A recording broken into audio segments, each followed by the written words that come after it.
ਸਾਰੇ ਭੈਣ ਭਰਾਵਾਂ ਨੂੰ ਸਤਿ ਸ਼੍ਰੀ ਅਕਾਲ। ਅੱਜ ਆਪਾਂ ਜਮਾਤ 7ਵੀਂ ਦਾ ਪਾਠ 5ਵਾਂ ਕਰਾਂਗੇ, ਜਿਸ ਦਾ ਨਾਂ ਹੈ ਦੋ ਕੀੜੀਆਂ। ਇਹ ਇੱਕ ਕਹਾਣੀ ਹੈ। ਇਸ ਦੇ ਲੇਖਕ ਹਨ ਡਾਕਟਰ ਵਰਿੰਦਰਜੀਤ ਵਾਤਿਸ਼। एक कहानी है, आप पढ़ते हैं। कुड़े अनीशा, क्यों पानी विच खेडां जिहां करी जानी है? बीमारी हो जावेगी। गर्मी नहीं आई अजे, जांदी ठंड आ जा इधर ठंडे पानी चों। अनीशा दी नानी ने पानी नाल खेड रही अपनी दोती नूं वरजिया। नानी जी, मैं खेडां नहीं कर रही, मैं तां विग्यान दा एक प्रयोग करके देख रही हाँ। अनीशा ने गल पूरी नहीं सी कीती कि उस दे नानी जी ਉਹਦੇ ਕੋਲ ਆ ਖਲੋਤੇ ਤੇ ਬੋਲੇ, ਕੀ ਕਰਦੀ ਏ? ਅੱਜ ਸਾਡੇ ਮੈਡਮ ਨੇ ਦੱਸਿਆ ਸੀ ਕਿ ਜਿਹੜੀਆਂ ਚੀਜ਼ਾਂ ਸਾਨੂੰ ਖਾਲੀ ਜਾਪਦੀਆਂ ਨੇ ਉਹਨਾਂ ਵਿੱਚ ਹਵਾ ਭਰੀ ਹੁੰਦੀ ਏ। ਤੇ ਫਿਰ ਉਸ ਨੇ ਇੱਕ ਖਾਲੀ ਬੋਤਲ ਲੈ ਕੇ ਉਸ ਵਿੱਚ ਪਾਣੀ ਭਰਨ ਲਈ ਉਸ ਨੂੰ ਪਾਣੀ ਦੀ ਬਾਲਟੀ ਵਿੱਚ ਡੁਬੋਇਆ। ਗੁੜ-ਗੁੜ ਦੀ ਆਵਾਜ਼ ਨਾਲ ਹਵਾ ਬੋਤਲ ਵਿੱਚੋਂ ਬਾਹਰ ਨਿਕਲਣ ਲੱਗੀ ਤੇ ਅਨੀਸ਼ਾ ਫੇਰ ਕਹਿਣ ਲੱਗੀ, ਦੇਖੋ ਨਾਨੀ ਜੀ, ਇਹ ਬੋਤਲ ਸਾਨੂੰ ਦੇਖਣ ਲਈ ਖਾਲੀ ਲੱਗਦੀ ਆ, ਪਰ ਆਹ ਦੇਖੋ ਬੁਲਬੁਲੇ ਨਿਕਲ ਰਹੇ ਨੇ ਹਵਾ ਦੇ। ਬਹੁਤ ਅੱਛਾ। ਨਾਨੀ ਨੇ ਗੌਰ ਨਾਲ ਆਪਣੀ 5ਵੀਂ ਵਿੱਚ ਪੜ੍ਹਦੀ ਦੋਹਤੀ ਵੱਲ ਵੇਖਿਆ। ਗੌਰ ਮਤਲਬ ਗੌਰ। ਨਾਨੀ ਜੀ ਕਿੱਥੇ ਗਏ? 8ਵੀਂ ਵਿੱਚ ਪੜ੍ਹਦੀ ਅਨੀਸ਼ਾ ਦਾ ਭਰਾ ਨਵੀਨ ਨਾਨੀ ਨੂੰ ਲੱਭ ਰਿਹਾ ਸੀ। ਆ ਜਾ ਪੁੱਤਰ, ਇੱਧਰ ਆ। ਮੈਂ। ਨਵੀਨ ਦੇ ਹੱਥ ਵਿੱਚ ਕਾਪੀ ਤੇ ਪੈਨ ਸੀ। ਨਾਨੀ ਸਮਝ ਗਈ ਕਿ ਨਵੀਨ ਨੇ ਕੁਝ ਪੁੱਛਣਾ ਹੈ।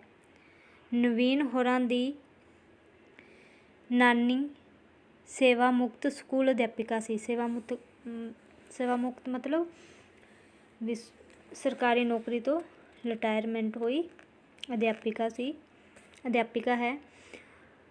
ਆਪਣੀ ਇਕਲੌਤੀ ਬੇਟੀ ਦੇ ਬੱਚਿਆਂ ਦਾ ਉਹ ਬਹੁਤ ਧਿਆਨ ਰੱਖਦੀ ਹੈ। ਹਾਂ ਬੇਟੇ, ਦੱਸ ਕੀ ਪੁੱਛਣਾ ਏ? ਨਾਨੀ ਨੇ ਪੁੱਛਿਆ। ਨਾਨੀ ਜੀ, ਸਾਡੇ ਸਕੂਲ ਵਿੱਚ ਭਾਸ਼ਣ ਮੁਕਾਬਲਾ ਹੋਣਾ ਏ, ਨਵੀਨ ਨੇ ਕਿਹਾ। ਅੱਛਾ, ਬੋਲਣ ਦਾ ਵਿਸ਼ਾ ਕਿਹੜਾ ਏ? ਔਗੁਣਾਂ ਨੂੰ ਦੂਰ ਕਰਕੇ ਗੁਣ ਕਿਵੇਂ ਗ੍ਰਹਿਣ ਕਰੀਏ। ਵਿਸ਼ਾ ਸੁਣ ਕੇ ਨਾਨੀ ਜੀ ਥੋੜ੍ਹੀ ਦੇਰ ਲਈ ਗੰਭੀਰ ਹੋ ਗਏ ਤੇ ਫਿਰ ਬੋਲੇ, ਇਸ ਸੰਬੰਧ ਵਿੱਚ ਮੈਂ ਤੁਹਾਨੂੰ ਦੋ ਕੀੜੀਆਂ ਦੀ ਇੱਕ ਕਹਾਣੀ ਸੁਣਾਉਂਦੀ ਹਾਂ। ਇੱਕ ਕੀੜੀ ਸੀ ਮਿੱਠੇ ਤੇ ਸੁਘੜ ਗੁਣਾਂ ਵਾਲੀ।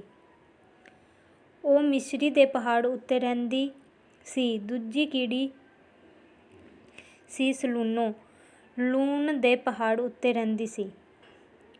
ਉਹ ਦੋਵੇਂ ਪਹਾੜ ਨਾਲ ਸਨ, ਨੇੜੇ-ਨੇੜੇ। ਇੱਕ ਦਿਨ ਦੋਵੇਂ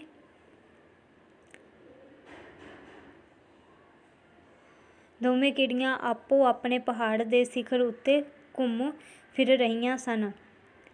ਭੈਣ ਸਲੂਣੋ, ਕੀ ਹਾਲ ਏ ਤੇਰਾ? ਮਿੱਠੋ ਨੇ ਮਿੱਠੀ ਜ਼ੁਬਾਨ ਨਾਲ ਪੁੱਛਿਆ। ਭੈਣ ਮਿੱਠੋ, ਹਾਲ ਕਾਹਦਾ? ਸਾਰਾ ਦਿਨ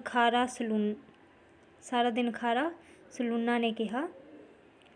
ਭੈਣ ਸਲੂਣੋ, ਤੂੰ ਇਉਂ ਕਰ, ਕੁਝ ਦਿਨ ਮੇਰੇ ਪਹਾੜ ਉੱਤੇ ਆ ਕੇ ਰਹਿ, ਮਿੱਠੀ ਮਿਸਰੀ ਖਾ ਕੇ ਆਨੰਦ ਲੈ। ਜਿੰਨਾ ਚਿਰ ਤੇਰਾ ਜੀਅ ਕਰੇ ਰਹਿ, ਭਾਵੇਂ ਸਾਰੀ ਉਮਰ ਵੀ। ਇੱਕ ਦਿਨ ਮਿੱਠੋ ਨੇ ਕਿਹਾ। ਚੰਗਾ ਭੈਣੇ, ਆਵਾਂਗੀ ਕਿਸੇ ਦਿਨ ਵਿਹਲ ਮਤਲਬ ਸਮਾਂ ਕੱਢ ਕੇ, ਸਲੂਣੋ ਨੇ ਜਵਾਬ ਦਿੱਤਾ। ਸਲੂਣੋ ਨੇ ਕਿਹਾ। ਫਿਰ ਲਈ ਸਲੂਣੋ ਮਿਸਰੀ ਦੇ ਪਹਾੜ ਉੱਤੇ।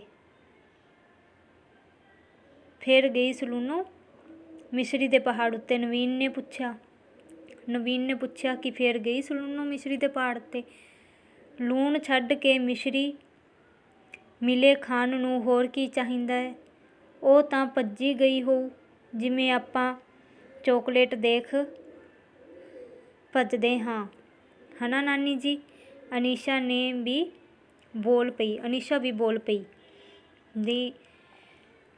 ਵੀ ਬੋਲ ਪਈ ਕਿ ਲੂਣ ਛੱਡ ਕੇ ਮਿਸ਼ਰੀ ਦੇ ਪਹਾੜ 'ਤੇ ਸਲੂਨਾ ਭੱਜੀ ਗਈ ਹੋਊ, ਜਿਵੇਂ ਆਪਾਂ ਚੋਕਲੇਟ ਨੂੰ ਦੇਖ ਕੇ ਭੱਜੇ ਜਾਂਦੇ ਹਾਂ। ਧਿਆਨ ਨਾਲ ਸੁਣੋ ਬੇਟੇ, ਇਸ ਦੀ ਰਮਜ ਡੂੰਘੀ ਏ। ਰਮਜ ਮਤਲਬ ਭੇਦ, ਰਾਜ ਡੂੰਘਾ ਹੈ, ਆਮ ਬਾਤਾਂ ਵਰਗੀ ਨਹੀਂ ਹੈਗੀ। ਇਸ ਕਹਾਣੀ ਵਿੱਚ ਲੂਣ ਤੁਸੀਂ ਸਮਝ ਲਿਓ, ਲੂਣ ਨੂੰ ਤੁਸੀਂ ਸਮਝ ਲਓ ਜਿਵੇਂ ਔਗੁਣ ਹੋਣ, ਤੇ ਮਿਸ਼ਰੀ ਨੂੰ ਸਮਝ ਲਓ ਗੁਣ, ਚੰਗੇ ਗੁਣ। ਠੀਕ ਹੈ ਨਾ? ਹਾਂ ਨਾਨੀ ਜੀ। ਨਵੀਨ ਤੇ ਅਨੀਸ਼ਾ ਇਕੱਠੇ ਬੋਲੇ। ਸਲਾਹਾਂ ਕਰਦਿਆਂ ਸਲੂਨੋ ਨੇ ਕਈ ਦਿਨ ਲੰਘਾ ਦਿੱਤੇ। ਜਿਵੇਂ ਮਾੜੀ ਆਦਤ ਛੱਡਣ ਦੀ ਲੋਕ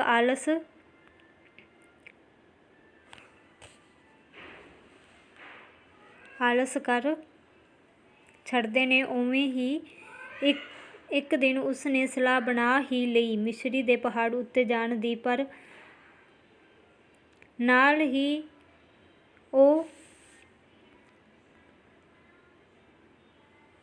ਨਾਲ ਹੀ ਉਸਨੇ ਸੋਚਿਆ, ਮਿੱਠੋ ਦੇ ਪਹਾੜ ਦਾ ਤੇ ਮੇਰੇ ਪਹਾੜ ਦਾ ਰੰਗ ਤਾਂ ਇੱਕੋ ਜਿਹਾ ਹੀ ਲੱਗਦਾ ਏ। ਸੋਚ ਕੇ ਉਸਨੇ ਲੂਣ ਦੀ ਇੱਕ ਵੱਡੀ ਡਲੀ ਆਪਣੇ ਮੂੰਹ ਵਿੱਚ ਰੱਖ ਲਈ ਤੇ ਮਨ ਹੀ ਮਨ ਕਿਹਾ, ਜੇ ਮਿਸ਼ਰੀ ਕੋਲ ਕੁਝ ਨਾ ਹੋਇਆ, ਘੱਟੋ ਘੱਟ ਮੇਰੇ ਕੋਲ ਆਪਣਾ ਲੂਣ ਤਾਂ ਹੋਊ। ਚਲੋ ਜੀ। ਆਖਰ ਸਲੂਨੋ ਮਿੱਠੋ ਦੇ ਪਹਾੜ ਉੱਤੇ ਪਹੁੰਚ ਹੀ ਗਈ। ਮਿੱਠੋ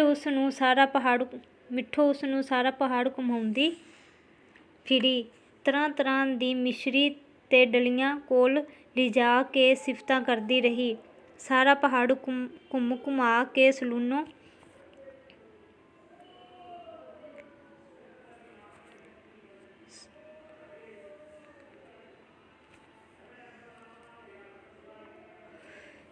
ਵਾਪਸ ਆ ਗਈ। ਆਪਣੇ ਪਹਾੜ ਉੱਤੇ ਪਹੁੰਚ ਕੇ ਆਖਣ ਲੱਗੀ, ਐਨਾ ਲੰਬਾ ਚੌੜਾ ਪਹਾੜ ਘੁਮਾਉਂਦੀ ਫਿਰੀ ਪਾਗਲਾਂ ਵਾਂਗੂ। ਮਿਸ਼ਰੀ ਕਿਹੜੀ ਮਿਲੀ ਉੱਥੇ? ਸਲੂਨੋ ਅੱਕੀ ਪਈ ਸੀ ਵੀ ਉੱਥੇ ਕੀ ਮਿਲਿਆ, ਐਵੇਂ ਪਹਾੜ ਘੁਮਾਉਂਦੀ ਫਿਰੀ, ਉੱਥੇ ਕੀ ਸਵਾਹ ਮਿਲੀ? ਸਵਾਹ ਮਤਲਬ ਚੁੱਲ੍ਹੇ ਵਿੱਚ ਰਾਖ ਹੁੰਦੀ ਹੈ। ਹਾਂ ਬੇਟੇ ਨਵੀਨ, ਦੱਸੋ ਸਲੂਨੋ ਨੂੰ ਮਿਸ਼ਰੀ ਦਾ ਸਵਾਦ ਕਿਉਂ ਨਹੀਂ ਆਇਆ? ਕਿਉਂਕਿ ਸਲੂਨੋ ਨੇ ਆਪਣੇ ਮੂੰਹ ਵਿੱਚ ਲੂਣ ਦੀ ਵੱਡੀ ਡਲੀ ਰੱਖੀ ਹੋਈ ਸੀ। ਨਵੀਨ ਬੋਲਿਆ। ਬਿਲਕੁਲ ਠੀਕ। ਸਾਰੇ ਰਾਹ ਉਹਦੇ ਮੂੰਹ ਵਿੱਚ ਉਹੀ ਲੂਣ ਦੀ ਡਲੀ ਖੁਰਦੀ ਰਹੀ। ਮਿਸ਼ਰੀ ਦਾ ਸਵਾਦ ਤਾਂ ਉਹ ਤਾਂ ਹੀ ਚੱਖ ਸਕਦੀ ਜੇ ਉਹ ਲੂਣ ਦੀ ਡਲੀ ਮੂੰਹ ਵਿੱਚੋਂ ਕੱਢਦੀ। ਹਾਂ, ਜਿਵੇਂ ਅਨੀਸ਼ਾ ਪ੍ਰਯੋਗ ਕਰਦੀ ਸੀ, ਜੇ ਬੋਤਲ ਵਿੱਚੋਂ ਹਵਾ ਬਾਹਰ ਨਿਕਲੂਗੀ ਤਾਂ ਹੀ ਪਾਣੀ ਅੰਦਰ ਭਰਿਆ ਜਾਊ। ਜੇ ਔਗੁਣ ਦੂਰ ਹੋਣਗੇ ਤਾਂ ਹੀ ਉਹਨਾਂ ਦੀ ਥਾਵੇਂ ਗੁਣ ਗ੍ਰਹਿਣ ਕੀਤੇ ਜਾ ਸਕਣਗੇ। ਠੀਕ ਹੈ ਨਾ? ਨਾਨੀ ਜੀ ਨੇ ਫੇਰ ਪੁੱਛਿਆ। ਬਿਲਕੁਲ ਠੀਕ। ਪਰ ਨਾਨੀ ਜੀ, ਸਭ ਤੋਂ ਜ਼ਰੂਰੀ ਗੱਲ ਹੈ ਵਿਸ਼ਵਾਸ, ਗੁਣਵਾਨ ਬੰਦੇ ਉੱਤੇ ਵਿਸ਼ਵਾਸ। ਜੇ ਸਲੂਨੋ ਕੀੜੀ ਮਿੱਠੋ ਤੇ ਵਿਸ਼ਵਾਸ ਕਰਦੀ ਤਾਂ ਲੂਣ ਦੀ ਡਲੀ ਮੂੰਹ ਵਿੱਚ ਲਿਜਾਂਦੀ ਹੀ ਕਿਉਂ? ਨਵੀਨ ਨੇ ਹੋਰ ਨੁਕਤਾ ਸਪਸ਼ਟ ਕੀਤਾ। ਕਈ ਵਾਰ ਸਾਡੇ ਨਾਲ ਵੀ ਇਉਂ ਹੀ ਹੁੰਦੈ।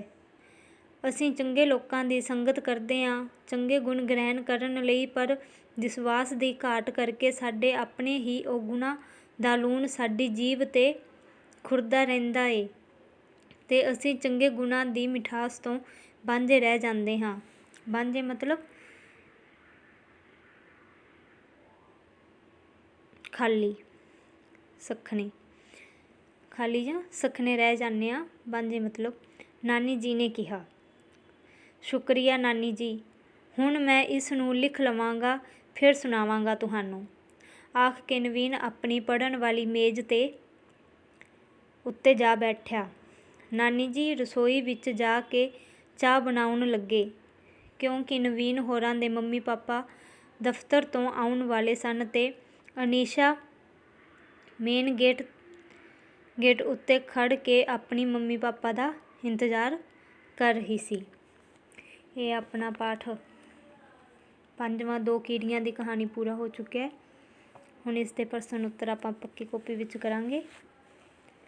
ਧੰਨਵਾਦ।